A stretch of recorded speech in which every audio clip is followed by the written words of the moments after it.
In this book, we are going to be talking about the Paul primarily of the authentic original letters.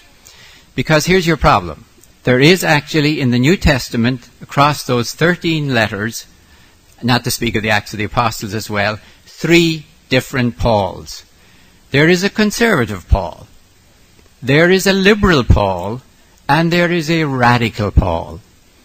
And it's not just that there's 3 of them. The earliest and most original is the radical Paul. Then you sort of have the liberal Paul, and finally you get the conservative Paul.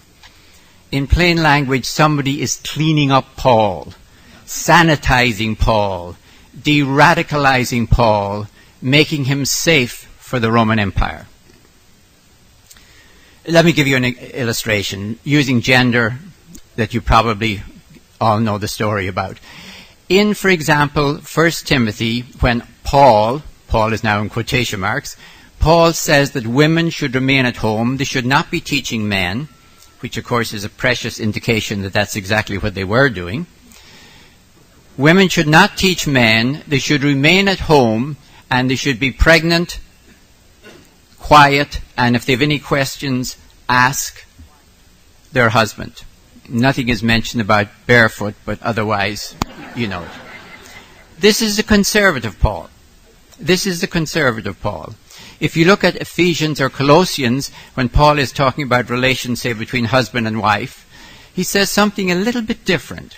He says definitely that the wife should obey her husband, as the church obeys Christ.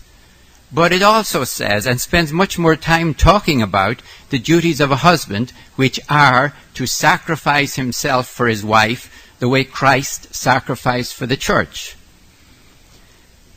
Now, if you only quote one of them, women should obey their husband, that's one thing. If you quote the 2 of them, honestly, if you give me the choice, leave out gender for the moment, that I either have to obey like the church obeyed Christ, or I have to sacrifice myself like Christ did for the church, I'm going to go with that obedience option.